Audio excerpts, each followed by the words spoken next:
Dear students, আজিৰ ভিডিঅ'ত আমি আলোচনা কৰিম অষ্টম শ্ৰেণীৰ ইংলিছৰ লেসন 5 যিসকল ছাত্ৰ ছাত্ৰী অসম জাতীয় বিদ্যালয়ৰ অধীনত অধ্যয়নৰত তোমালোকৰ কাৰণে এই ইংলিছৰ চেপ্টাৰটি অসমীয়াত অনুবাদ কৰি দিয়া হৈছে সকলোৱে ভালকে চেপ্টাৰটি বুজি ল'বা তেতিয়া হলে ইয়াৰ পৰা প্ৰশ্ন কৰাত সহজ হ'ব আৰু আগলৈ ইংৰাজী পঢ়াত সুবিধা হ'ব কুৱেশ্যন এনসাৰ বিলাকো তোমালোকক দি দিয়া হ'ব গতিকে কোনো চিন্তা নকৰাকৈ ভিডিঅ'টি চাই থাকা আৰু যিমান পাৰা শেয়াৰ কৰিবা লাইক কৰিবা কমেন্ট কৰিবা তাৰ আগতে যদি চেনেলটোলৈ নতুন আহিছা তেতিয়াহলে সাবস্ক্ৰাইব বাটনটো টিপি দিয়া এতিয়া বলা ভিডিঅ'টি ষ্টাৰ্ট কৰো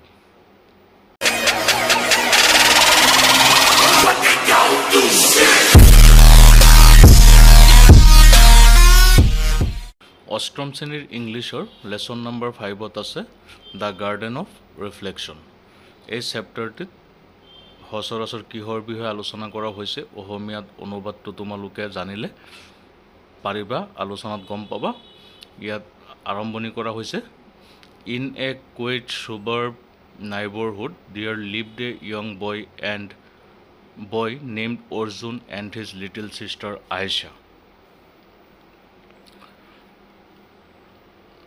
চহৰীয়া আউটস্কিটত মানে চহৰৰ পৰা সামান্য নিলগত ৰেসিডেন্সিয়েল এৰিয়াত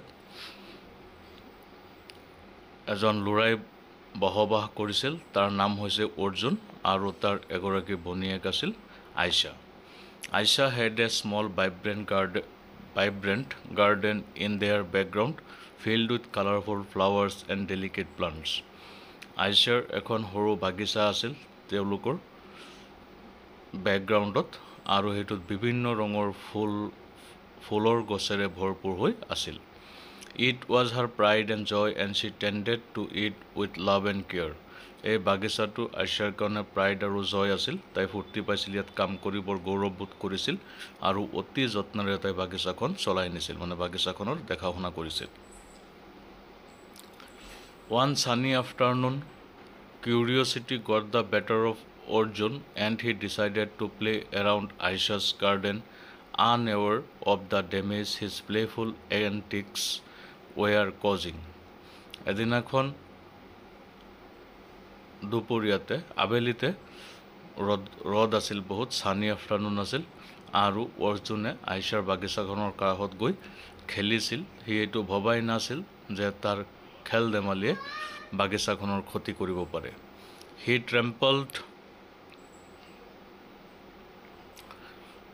He trampled on her delicate flowers and uprooted some of the plants his sister had lovingly cultivated. He মানে ইমান গভীৰভাৱে আৰু খৰখেদাকে খোজ দিছিল যে তাৰ ভৰিত লাগি কিছুমান গছ নষ্ট হৈ পৰিছিল আৰু কিছুমান উভালি পেলাইছিল যিবিলাক আইশাই অতি মৰমেৰে লালন পালন কৰিছিল When Aisha saw what had happened যেতিয়া আইশাই দেখিছিল কি ঘটিছে she was devastated তাই বহুত হতাশ হৈছিল খং কৰিছিল her eyes filled with tears তাইৰ চকু জুৰি বৈ আহিছিল she looked at অৰ্জুনৰ ফালে চাইছিল hurt and disappointed তাই মনত বহুত আঘাত পাইছিল আৰু হতাশ হৈছিল তেতিয়া আইশাই অৰ্জুনক কৈছিল Arjun how could you My garden was my special place তুমি কেনেকৈ এটো কৰিব পাৰিলা মোৰ বাগিচাখন মোৰ কাৰণে বৰ বিশেষ ঠাই Arjun I didn't mean to damage your garden Aisha I am so sorry মই তোমাৰ বাগিচাৰ কোনো ক্ষতি কৰিম বুলি ভবা নাছিলো আইশা মই বৰ দুঃখিত Seeing the sadness in his sister's eyes Arjun's heart sank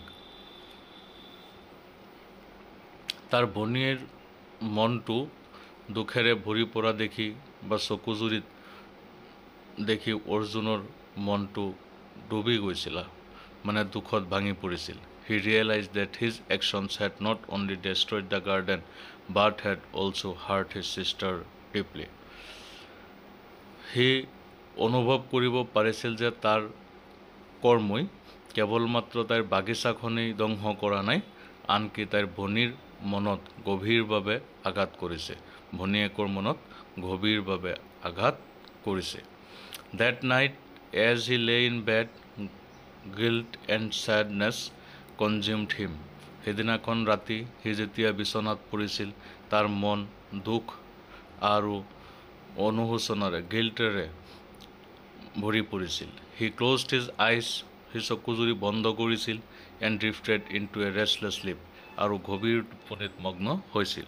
his troubles thoughts gave way to a dream, সি এটা সপোন দেখিবলৈ আৰম্ভ কৰিছিল। A dream unlike any he had experience before, এনেকুৱা সপোন যিটো সি আগতে কেতিয়াও অনুভৱ কৰা নাছিল। ইন হিজ ড্ৰিম, তাৰ সপোনত Arjun found himself in a world, Arjun এনেকুৱা এখন পৃথিৱীত নিজকে পাইছিল ডেট ৱাজ ইৰিলি চাইলেণ্ট, যিটো বহুত আচহুৱা বাবে নীৰৱ আছিল। It was a uncannily familiar yet drastically different, সেইটো বৰ ছুপাৰ নেচাৰেল আছিল। তেনেকুৱা ছুপাৰ নেচাৰেল মানে এক্টিভিটিৰ দ্বাৰা ভৰি আছিল বিভিন্ন প্ৰকাৰৰ। দ্য স্কাই ৱাজ টিংড, আকাশখন কেনেকুৱা এটা স্লাইট কালাৰৰ আছিলে, স্লাইট শ্বেড অফ কালাৰৰ আছিল। With a sickly hue and the once lush green trees were no' where to be seen, আৰু সি দেখিবলৈ পাইছিল ক'তো এটা এজোপা সেউজীয়া গছ নাই, মানে এজোপা সেউজীয়া গছো সি দেখিবলৈ পোৱা নাছিল। Panic gripped his heart as his surveyed the barren landscape, সি যেতিয়া উদং পথাৰখন ঘূৰি ফুৰিছিল তাৰ মন পেনিক হৈ পৰিছিল। He wandered through the desolate landscape, সি এবণ্ডেণ্ট লেণ্ডস্কেপত ঘূৰি ফুৰিছিল, searching for signs of life, জীৱনৰ সন্ধান কৰিবলৈ, মানে কোনো গছ গছনি পায় নেকি, কোনো জীৱ জন্তু পায় নেকি তাকে চাবলৈ। এজ হি ৱাকড, আৰু যেতিয়া সি খোজকাঢ়ি আছিল, he realise date something was টেৰিবলি ৰং, সি অনুভৱ কৰিব পাৰিছিল কিবা এটাতো ইয়াত ঘটিছে, বৰ ভয়ানক ঘটনা ঘটিছে। দেয়াৰ ৱেৰ ন' ট্ৰিজ, তাত কোনো গছ গছনি নাছিল, ন' বাৰ্ডছ, কোনো চৰাই চিৰকটি নাছিল, এণ্ড ন' গ্ৰীনাৰী এনিহুৱেৰ, আৰু ক'তো সেউজীয়া নাছিল। The world seem barren and lifeless, পৃথিৱীখন পতিত আৰু জীৱহীন আছিল। A feeling of emptiness gripped his heart, নীৰৱতাৰ অনুভৱে তাৰ অন্তৰখন গ্ৰিপ কৰি পেলাইছিল। As he realise the dire consequences of his action, যেতিয়া সি তাৰ কৰ্মৰ অনুভৱ কৰিব পাৰিছিল। On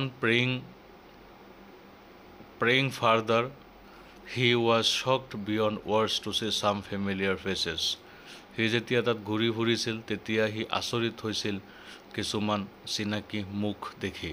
he could see his parents and neighbours move like shadows, তাৰ পিতৃ মাতৃ আৰু প্ৰতিবেশীক ছাৰ নিচিনা দেখিবলৈ পাইছিল।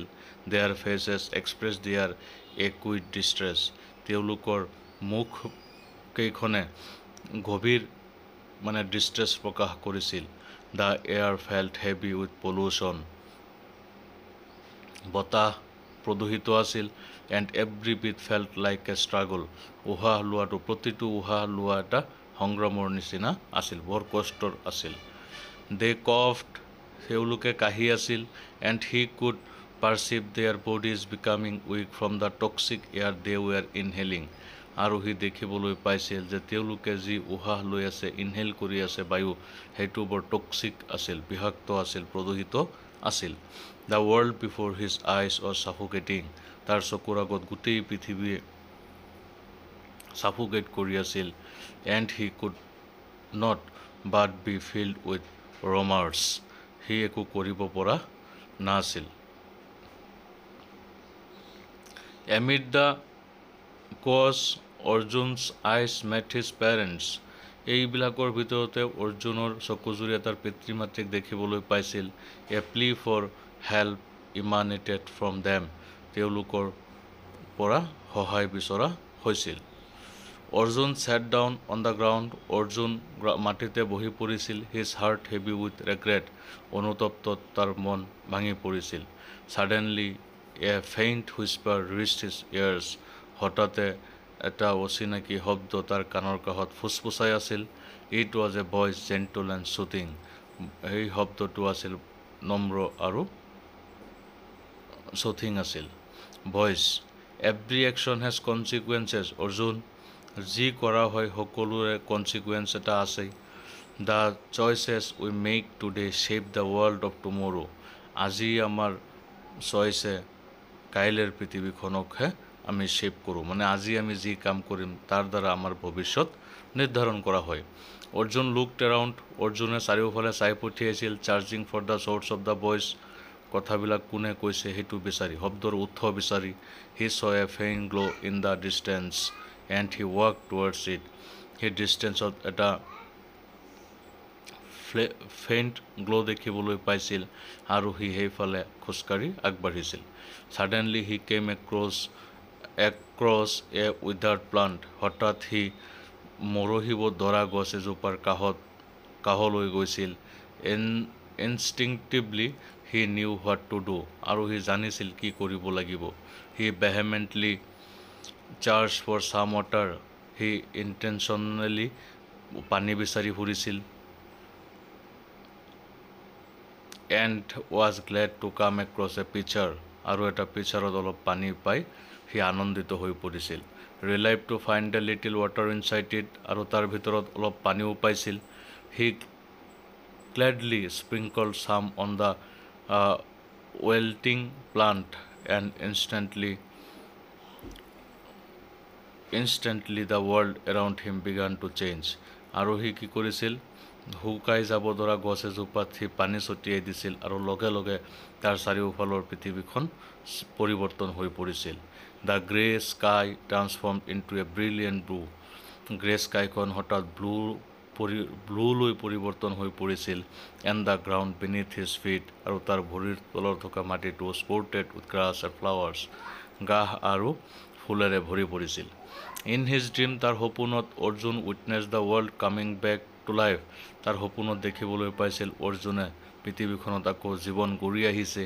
Trees grew tall, birds fill the air with their melodies and flowers bloomed in a riot of colours.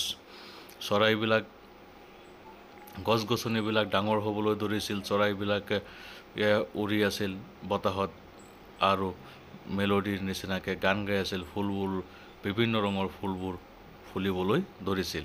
The world was vibrant and alive once মোৰ. পৃথিৱীখন আকৌ বিভিন্ন ৰঙী হৈ পৰিছিল আৰু জীৱন্ত হৈ উঠিছিল. Suddenly Arjun woke up. হঠাৎ অৰ্জুনে সাৰ পাইছিল. His heart racing. তাৰ বুকুৰ ধপধপাই আছিল. He realise that it had all been a dream. সি অনুভৱ কৰিব পাৰিছিল এয়া সপোনহে আছিল. But the impact was very real. কিন্তু সপোনৰ ইম্পেক্টটো ৰিয়েল আছিল. He knew what he had to do. সি জানিব পাৰিছিল কি কৰিব লাগিব. The next morning. পিছদিনাখন ৰাতিপুৱাতে অৰ্জুন ৱেণ্ট টু আইছা. অৰ্জুন আইছাৰ কাষলৈ গৈছিল উইথ এ হেভি হাৰ্ট. গধুৰ মন এটা লৈ. হি এপলজাইজড টু হাৰ. সি তাইলৈ ক্ষমা খুজিছিল. Genuinely sorry for his actions. তাৰ যিটো কৰ্ম কৰিছিল, কাণ্ড কৰিছিল তাৰ কাৰণে. আইছা লুকড এট হিম. আইছাই তাৰ ফালে চাইছিল. Surprised by his sincerity. তাৰ চিনচিয়াৰিটি দেখি আচৰিত হৈ পৰিছিল. Aisha, I appreciate your apology. মই তোমাৰ এপ'লজিক এপ্ৰিচিয়েট কৰিছোঁ Arjun. But how do I know' you mean it. মই কেনেকৈ জানিম তুমি সঁচাকৈয়ে ক্ষমা খুজি আছা. Arjun, I shall prove it to you. মই প্ৰমাণ কৰি দেখুৱাম. I shall help you rebuild your garden. তোমাৰ বাগিচাখন তোমাৰ লগত মিলি, মানে তোমাক সহায় কৰিম বাগিচাখন বনোৱাত. And I will take care of it. আৰু মই তাৰ যত্ন ল'ম. As if it were my own. যেন মোৰ নিজৰ বাগিচাহে. And so' both work together. আৰু দুয়োজনে একেলগে কাম কৰিবলৈ ধৰিছিল. Planting new flowers. নতুন ফুলবিলাক ৰোপণ কৰিছিল. And nurturing the garden back to life. আৰু বাগিচাখনক যতন কৰি জীৱন্ত কৰি তুলিছিল. With each seed they planted. যিমানবোৰ বীজ তেওঁলোকে ৰোপণ কৰিছিল. Arjun felt a sense of responsibility and connection to the world around him. অৰ্জুনে প্ৰতিটো বীজৰ সৈতে নিজৰ দায়িত্ব পালন কৰিছিল আৰু পৃথিৱীখনৰ সৈতে তাৰ সম্পৰ্ক স্থাপন কৰিবৰ চেষ্টা কৰিছিল. Over time as the garden flourished. সময়ৰ লগে লগে বাগিচাখন যেতিয়া ভৰিষ্ঠ হৈ পৰিছিল, so did Arjun's sense of empathy and understanding. অৰ্জুনৰ এমফেথি আৰু আণ্ডাৰষ্টেণ্ডিঙো বাঢ়িছিল. He had learned that his actions could have a lasting impact on others and the world. সি জানিব পাৰিছিল তাৰ কামে বা সি শিকিছিল যে তাৰ কামে গোটেই পৃথিৱীখন বা অন্যান্য বস্তুৰ ওপৰতো ইম্পেক্ট পেলাব পাৰে. His dream had taught him the importance of preserving nature. তাৰ সপোনে তাক শিকাইছিল নেচাৰক প্ৰিজাৰ্ভ কৰা, প্ৰকৃতি সংৰক্ষণৰ বিষয়ে, and cherishing the beauty around him, আৰু চাৰিওফালৰ সৌন্দৰ্যক চেৰিছ কৰিবলৈ. Arjun's change of heart not only brought back Aisha's smile. অৰ্জুনৰ পৰিৱৰ্তনে কেৱল আইচাৰ মুখলৈও হাঁহি ঘূৰাই অনা নাছিল, but also bloomed into a lifelong commitment to protect the environment. আৰু গোটেই জীৱনৰ কাৰণে তাৰ মনত কমিটমেণ্ট আনি দিছিল পৰিৱেশ সুৰক্ষাৰ বাবে. The garden became a symbol of growth, forgiveness and the transformative power of realizing one's mistake. আৰু সেই বাগিচাখনেই আছিল কোনোবা এজন ব্যক্তিৰ ক্ষমা আৰু মিষ্টেক ভুলৰ পৰিশোধৰ বাবে বা ভুল পৰিশোধনৰ বাবে এটি উৎকৃষ্ট উদাহৰণ. এনেকৈ চেপ্টাৰটিত থুলমূলকৈ তোমালোকক অসমীয়াত আলোচনা কৰি দিয়া হৈছে. তোমালোক সকলোৱে ভালকৈ শিকি ল'বা, শব্দ অৰ্থবিলাক শিকাৰ চেষ্টা কৰিবা. এটা ভিডিঅ'ত গোটেইখিনি দিয়াটো সম্ভৱ নহয়. নেক্সট ভিডিঅ'ত তোমালোকক কুৱেশ্যন এনচাৰখিনি দিম. সকলোৱে ভালকৈ পঢ়িবা. ধন্যবাদ থাকিল.